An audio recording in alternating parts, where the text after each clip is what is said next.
So I would like to just tell you a couple of short stories, and we'll draw maybe a couple of lessons from them. I would like to tell you of two women that each sold a business to Berkshire Hathaway, to me actually, for many, many, many millions of dollars. Both of them started with $2,500. By a coincidence, it was the exact same amount. It was everything they had in the world. And one of them was a woman who landed in Seattle in 1917, couldn't speak a word of English, had a tag around her neck. The tag said Fort Dodge, Iowa. The Red Cross got her to Fort Dodge, where she was reunited with her husband who had come to the country a couple of years earlier. And she lived in Fort Dodge for 2 years. And as she put it, she felt like a dummy. She couldn't pick up the language. She couldn't learn a word. And so she and her husband decided to move to Omaha. So they came to Omaha in 1919, and there she found a small colony of Russian Jews, so she started feeling more at home. And then as her oldest daughter went to school, she would come home, this daughter, Frances, and she would teach her mother the words she'd learned in school that day. And this woman, Rose Blumpkin, spent 20 years saving money, bringing first her siblings over, her mother and father, $50 at a time. She sold used clothing to do it. She had 4 children during this period. And by 1937, after 20 years, she'd saved $2,500. She went to Chicago and she bought what she could of furniture. Her dream had always been to open a furniture store. And this woman who had never gone to school one day in her life, with $2,500, but with the same spirit that the people in this room had about having a dream and working to accomplish that dream, she built a business which she sold to me in 1983 for $60 million approximately, and which did $1.5 billion worth of business last year. The 4th generation is working in that business. This woman, Rose Blumpkin, she worked for me until she was 103. And then she retired and she died the next year, which is a lesson to all of Berkshire's managers that premature retirement, you can't tell what's going to happen. But Mrs. B, with her $2,500, one further fact about her, she could not read or write. And she went into a furniture business, and she didn't bring anything unique in furniture, but she brought a determination to succeed. She knew she could outwork anyone else. She knew she cared about her customers. She worked at very low gross margins, but she built this incredible business. And I saw one other woman who did a similar thing with $2,500. I paid her hundreds of millions of dollars for her business. So I decided to go to the source and get these people before, I don't want you guys coming around to me asking me hundreds of millions of dollars. I'd like to join in with you much earlier. So I've followed this group, and today I'd like to tell you about one other small business person. This person, I went to buy his business from him, and he turned me down, which was very wise. But this was a fellow who was born about 8 years before I was. He was born in 1922. We'll call him Jack, lived in the Midwest. He was a pretty good athlete, didn't like school much. And I'm going to tell you one thing early in the story. Maybe you can figure out who the guy was. The company he built hires more college graduates each year than any other company in the United States. And this fellow, who was destined for this but did not know it, Jack, went to college for a year and then dropped out. He really wasn't that interested in school. And the year he dropped out was 1941. And when the United States became under attack, he went down to the Army Air Force recruiting station, volunteered, and they turned him down because he had hay fever. So he went over to the Navy and again volunteered, and they took him They put him on an aircraft carrier. He flew small fighter airplanes during World War II, got 2 distinguished flying crosses from the Navy. And then he came back to the Midwest. So now we've got a young guy. Probably by this time he would be 23 or 24 years old. And the interesting thing is, he got back to the Midwest, and he actually kind of went from one job to another for a short period of, or not such a short period of time. And he finally became a used car salesman at a Cadillac dealership in St. Louis, Missouri. And at age 35, having moved up in the organization, the sales organization, he said to his boss, "Could I go into car leasing business with you?" The boss said, "Well, if you'll cut your salary in half and you'll come up with, I think it was $25,000, which he borrowed, we can become partners in a car leasing company." So my friend Jack started at age 35 in the car leasing business. And he had 7 cars. It was pretty slow. In fact, one of the things he did was whenever the phone rang, he let it ring 3 or 4 times so people would think that he was very busy answering other phones. And of course, it was the only call he was going to get all day. So his first venture was okay, but it wasn't really going to go anyplace. And there's a lesson in this for all of us. At age 40, he decided, with 17 vehicles, 17 cars, he was going to go into competition in the rent-a-car business. So now he's taking on Hertz and Avis and National and people like that who have hundreds and hundreds of thousands of cars. And he's got 17 cars, and his cars aren't any different than theirs. I mean, he's buying them from General Motors or Ford or Chrysler. And he can't get the airport locations. Those companies have them all sold up.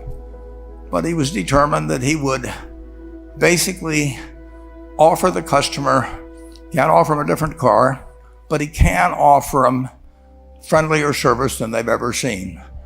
And so he started a company. He named it after the battleship that he'd flown from in the Pacific, which was the USS Enterprise. And he died about a year and a half ago. But when he died, his rent-a-car company, starting with those 17 cars, was worth more than Hertz and Avis and all the rest of the rental cars put together. The man's name was Jack Taylor, and his son, Andy Taylor, is a good friend of mine, runs the business now. A grandchild is in the business. There'll probably be a 4th generation along the line. So this man, in the United States, he didn't invent artificial intelligence. He didn't do anything that, just like Mrs. B selling furniture, I mean, that any one of us could have entered those businesses. But he lived by the creed, basically, of delighting his customers and working with people and establishing the relationship with them so that they in turn would want to delight the customers. He couldn't go out there and take care of every rental car possibility, but he learned how to project himself and his attitude toward his fellow man and his desire, to make a friend out of every customer. He managed to take very ordinary cars and turn them into this extraordinary business from virtually nothing. And it illustrates several points. One is, you don't necessarily get it right exactly right the first time. I mean, the car leasing business, basically you were competing on the cost of money to finance cars. And it's very hard to delight a customer when you just give them the car and tell them to send you a monthly check for 5 years and you'll be back at that time. So his talents were being wasted basically in that business. But at the age of 40, with all of that experience behind him, he found the golden key. He took a very ordinary business and turned it into an absolutely extraordinary operation, just like Mrs. B or Rose Blumpkin did with furniture. And he didn't worry about whether the Federal Reserve was going to tighten or ease. He didn't worry about whether the stock market was up or down yesterday. He didn't worry about the things he couldn't change, but he did focus on the one thing he could change, and that was the customer's experience. And I have seen, to the one that got away, Enterprise, I went down to Florida and tried to talk him into selling to Berkshire, and he was smart enough not to do it. Probably the value of the company has quadrupled since I made that visit. But he was smart enough to see that he would find that business. Henry Ford, as you may know, failed twice before he started the Ford Motor Company in 1903. I mean, the test isn't whether you get the greatest business idea in the world the first time out. The test is whether you keep learning as you go along what your strengths are and what you can do for your customers, what you can bring especially to the party. And to do that, you need the education that I know you've received through 10,000 small businesses, but you need a genuine desire day in, day out to delight the customer. I've never seen a business, and I've seen a lot of businesses, but I've never seen one that delights the customer that doesn't succeed. I mean, what you want is that customer the next day when they think, do I want to rent a car or do I want to buy some furniture? What goes through their mind? You know, it's the place where they've had a great experience. I mean, you long forget about the price, but you never forget whether you had a good experience or a poor experience with the purchase experience. And you'll have a hard time finding a person that's had a wonderful experience, a delighted experience in purchasing anything that isn't going to come back. And similarly, if the memory is of rudeness, indifference, whatever it may be, they're never going to come back. And as a small business owner, and as you grow, you have to not only be able to project that interest in people's well-being, in delighting them yourself, but you have to do it through other people. And you won't be able to do it through people who themselves do not feel they're being fairly treated, that their views aren't appropriately considered. So you really do have to learn to multiply yourself through other people. And I advise the young people to come to Omaha. We have a number of classes. The key is to, certainly in terms of your personal life, the most important decision you'll make is the spouse that most of you will likely have. And it's very important to surround yourself with people that are better than you are. You are going to move in the direction of the people you associate with. So you constantly, I've been enormously lucky in that respect. I mean, I've just had teachers and friends and a spouse that really was a better person than I was. And I had enough sense to learn from these people that life went better if you behaved better yourself. It took a while. So I advise you to seek out, as your partner in business, your partner in life, whatever it may be, look for the people that actually are examples to you rather than somebody that you think you need to straighten out yourself. And simple rules like that, delighting customers, working through other people, associating with people that will cause you to move in a better path than you might otherwise have, they will take you so far in life that it's hard to believe. I mean, they took Rose Blumpkin without being able to speak a word of English, couldn't read or write, and they took her to what is now $1.5 billion business. And incidentally, there's been no money put in it since the $2,500. That's been the total capital paid into the Nebraska Furniture Mart.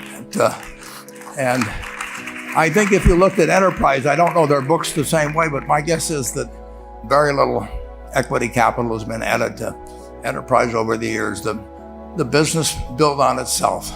And I admire people that are doing what you have done. Working hard at your job at the same time. You took on an added, really, lot of hard work to further your skills.